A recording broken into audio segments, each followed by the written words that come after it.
एक और अच्छी न्यूज जो भारत के लिए है, और वो क्या है मैं आपको वो बताता हूं। मेरे प्यारे साथियों, विदेशी मुद्रा भंडार जो है वो भारत का अब तक का सर्वश्रेष्ठ हो गया है। अब तक के सबसे उच्चतम स्तर पर है विदेशी मुद्रा भंडार, और वो कितना है? 534.568 बिलियन डॉलर। ये रिसेंट रिपोर्ट जिस दिन आपको मालूम हो, मॉनेटरी पॉलिसी कमेटी में शक्तिकांत दास जी के द्वारा यह बताया गया था कि रेपो रेट और रिवर्स रेपो रेट कितनी रखनी है, उसी समय पर यह भी बताया गया था कि भारत का विदेशी मुद्रा भंडार अब तक के अपने उच्चतम स्तर पर है। तो अब बड़ा सवाल यह बनता है कि सर एक बात बताइए, जब यह अपने हाईएस्ट स्तर पर है तो फॉरेक्स रिजर्व होता क्या है? फिर हम इस बात की खुशी मना लेंगे। हमने कहा बहुत बढ़िया। मैंने कहा भाई इसकी हिंदी होती है विदेशी मुद्रा भंडार। बोले सर हिंदी तो पता है, लिखी हुई है, लेकिन ये बढ़ता कैसे है? मैंने कहा हाँ ये बात आप प्रॉपर तरीके से समझ लो। मैंने कहा भाई देखो बात ऐसी है कि भारत मान लो किसी भी देश के साथ व्यापार कर रहा है। मान लो भारत ने अमेरिका के साथ व्यापार किया, तो व्यापार में दो चीजें होती हैं जनाब। मान लीजिए कि हमने आपको समझाने का प्रयास किया, ये है अमेरिका और ये है इंडिया। इसमें दो तरह की चीजें होती हैं। क्या क्या चीजें होती हैं? इंडिया ने यूएसए की तरफ किया निर्यात, यानी कि हमने किया एक्सपोर्ट, और अमेरिका से इंडिया में हमने किया आयात, यानी हमने किया इंपोर्ट। ध्यान से सुनिए क्या कह रहा हूं। इंडिया ने एक्सपोर्ट किया यूएसए को और इंडिया ने यूएसए से इंपोर्ट किया। अब मैं केवल इंडिया के रेस्पेक्ट में आपको यह बात सिखाता हूं। मान लीजिएगा भारत ने सामान जो निर्यात किया, अब कोई सामान आप बेचोगे, सिंपल सी बात है, निर्यात को आप ऐसे समझो दुकान वाले हो, ये ग्राहक है, आप ऐसे समझो, है ना। तो आपने क्या किया, इंडिया ने कोई सामान अगर बेचा तो उसकी एवज में धन की प्राप्ति होगी। तो अमेरिका से धन अमेरिकी मुद्रा में प्राप्त हुआ और उसका नाम क्या था? डॉलर। मान लीजिए आपने $100 का सामान बेचा। कितने का सामान भेजा? $100 का आपने सामान बेच दिया। किसको? अमेरिका को। डन हो गया। तो इंडिया में कितना पैसा क्रेडिट हुआ? ये हो गया क्रेडिट। कितना हुआ क्रेडिट? $100 क्रेडिट हुआ। अगर मैं आपसे पूछता हूं डेबिट कितना हुआ, तो अब आपके सामने सवाल बनेगा सर डेबिट को कैसे पता लगाएं? मैंने कहा अभी बताते हैं। मैंने कहा भाई इंडिया ने अगर अमेरिका से सामान खरीदा तो कितने का खरीदा? बोले सर इंडिया ने अमेरिका से $80 का सामान खरीदा, यानी इंडिया से कितना पैसा बाहर चला गया? $80 बाहर चला गया। यानी कि भारत ने अपनी तरफ से कितना रुपया अमेरिका को दे दिया? $80 भारत ने अमेरिका को दे दिया। अगर कोई सामान खरीदा, क्योंकि सामान तो मूल्य से ही खरीदा जाएगा ना, धन से ही खरीदा जाएगा, तो $80 किसको दे दिया? अमेरिका को। इस प्रकार से $100 का तो आपने सामान बेचा, $80 का आपने जो सामान है खरीद लिया। आपकी जेब में कितना रोकड़ा बचा? उसका मतलब हुआ $20 आपके जेब में पैसा बचा। ये जो $20 है, अगर आप ऐसे ही कार्य करते रहे, ये 20 से 40 बनेंगे, 40 से 80 बनेंगे, 80 से ऐसे बढ़ते चले जाएंगे आपके सामने मेरे प्यारे साथियों। और ये बढ़ते बढ़ते, क्योंकि आपका व्यापार जारी रहेगा, और बढ़ते बढ़ते कितना पहुंच गया? $534.568 बिलियन। इसका मतलब क्या हुआ बेटा? इसका मतलब हुआ कि आयात और निर्यात में जो अंतर होता है, दोबारा सुनिए क्या कह रहा हूं मैं, आयात और निर्यात में जो अंतर होता है वही मेरे प्यारे साथियों फॉरेक्स का निर्माण करता है। तो अगर आप लोगों के पास में एक्सपोर्ट ज्यादा होंगे, इंपोर्ट कम होंगे, तो आप लोगों का क्या बढ़ जाएगा? फॉरेक्स बढ़ जाएगा। अगर आपको यह बात समझ में आ गई हो तो थम्स अप कर दीजिएगा। पहली बात तो यह हो गई। दूसरी बात क्या है मेरे प्यारे साथियों, मैं आपको वो बताता हूं। दूसरी बात क्या है आपको वो समझनी होगी। एक्सपोर्ट इंपोर्ट के साथ साथ अब आपके दिमाग में एक और सवाल आएगा, और वो क्या आएगा? सर एक बात बताइए, फिर भारत ने ऐसा कौन सा सामान बेच दिया जिससे भारत को इतना लाभ हो गया? मैंने कहा ऐसा नहीं हुआ है, हुआ कुछ और है। क्या हुआ है? हुआ यह है मेरे प्यारे साथियों कि भारत ने सामान बेचा नहीं, भारत जो सामान खरीदता था ना उसमें गिरावट आ गई। बोले क्या खरीदता था? मैंने कहा भारत तेल खरीदता था। भारत का जो मैक्सिमम धन जाता था ना वो तेल में जाता था। अब क्या हुआ कि जो तेल है वो इस समय दुनिया के अपने निम्नतम स्तर पर चल रहा है, यानी कि जो तेल की कीमतें हैं वो सबसे नीचे स्तर पर चल रही हैं। क्यों? क्योंकि पूरी दुनिया में तेल का खरीदार नहीं मिल रहा कोई। क्यों नहीं मिल रहा? क्योंकि रीजन ये है मेरे प्यारे साथियों कि तेल के खरीदार होने का मतलब हुआ कि आपके यहां इकोनॉमी ग्रो कर रही है, लेकिन चूंकि पूरी दुनिया की जीडीपी श्रिंक कर गई है, तो जब जीडीपी श्रिंक कर गई है तो ऐसी स्थिति में बड़ा सवाल यह बनता है कि भाई जब देश की दुनिया की जीडीपी चल ही नहीं रही है तो तेल का करोगे क्या? ऐसी स्थिति में भारत तेल खरीद नहीं रहा। फिर आप सवाल पूछेंगे, आपको पता है भारत ने एक बहुत बड़ा स्ट्रेटेजिक मूवमेंट और किया, और वो क्या किया, भारत ने 2022 का टारगेट रखा हुआ है। क्या टारगेट रखा हुआ है कि 2022 तक, अब देखिए दो तीन चीजें हैं जिससे आपको यह पता चलना चाहिए कि भारत किस प्रकार से रणनीतिक तरीके से चल रहा है।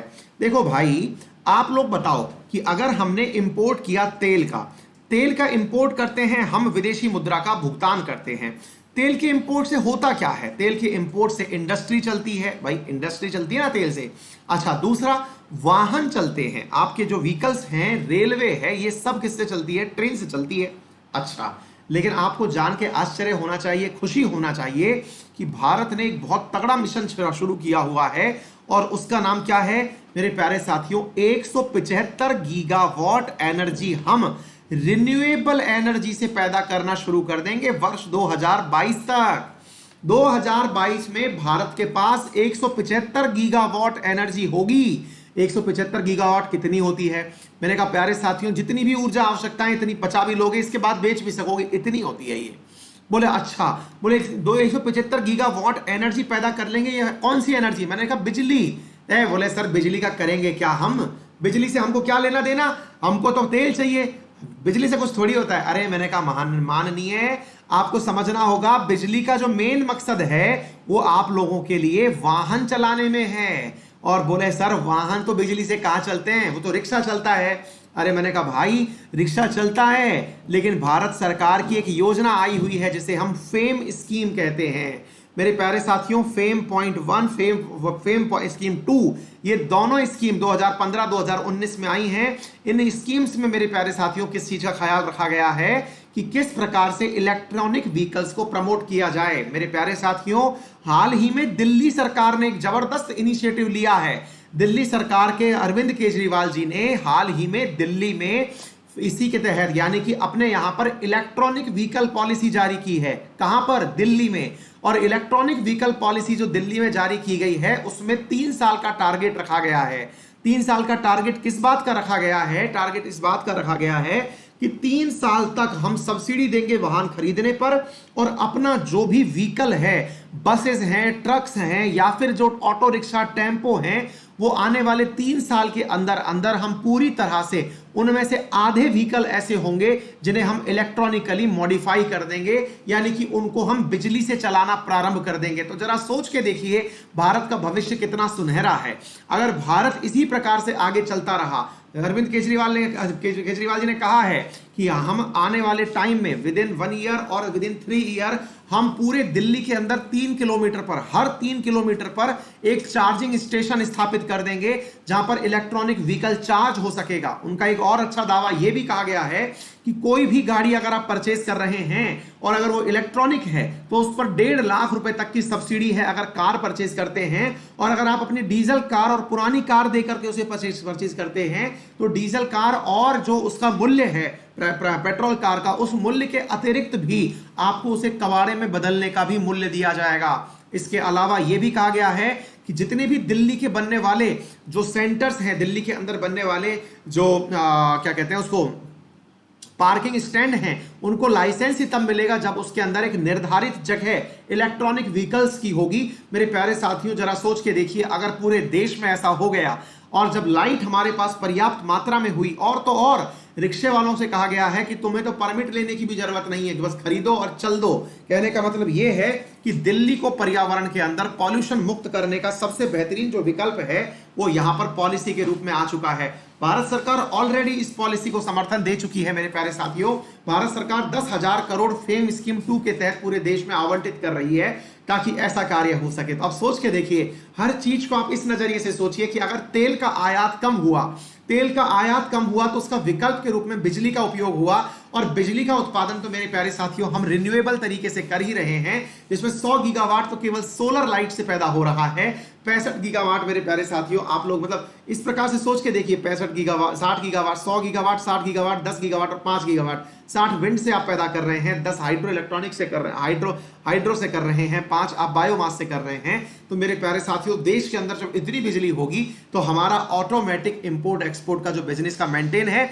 वो ऐसे ही मेंटेन हो जाएगा। क्यों बोल रहा हूं मैं, जरा ध्यान से देखिए मेरे प्यारे साथियों। फाइनेंशियल ईयर जो चल रहा है इसमें 3 अप्रैल को 474 बिलियन डॉलर था, ये बढ़कर के अब जून के अंदर पहुंचते पहुंचते 534.56 बिलियन डॉलर हो गया है। और मेरे प्यारे साथियों, दुनिया का क्या नजारा है जरा वो देखिएगा। पूरी दुनिया में हम कहां खड़े हुए हैं इस फॉरेक्स के मामले में। मेरे प्यारे साथियों, भारत का रिसेंट जो फॉरेक्स है वो ये रहा 534.568, 31 जुलाई को मेरे प्यारे साथियों ये डेटा है, ठीक है ना। लेकिन जरा सोच के देखते हैं कि भारत कहां खड़ा है दुनिया में विदेशी मुद्रा भंडार में। तो भारत खड़ा हुआ है दुनिया के अंदर 5वें नंबर पर। और अगर हम देखते हैं सबसे ज्यादा विदेशी मुद्रा भंडार किसके पास है, तो चाइना के पास है। भारत से लगभग कितना गुना मेरे प्यारे साथियों, लगभग 6 गुना। मेरे मानना है कि ये भारत से लगभग 6 गुना तो नहीं है, लगभग कितना अंतर हो रहा है, ये 32,98,220 है और ये 5,34,000 मेरे प्यारे साथियों आपके सामने है, ठीक है ना। हाँ, लगभग 5-6 गुना ही है।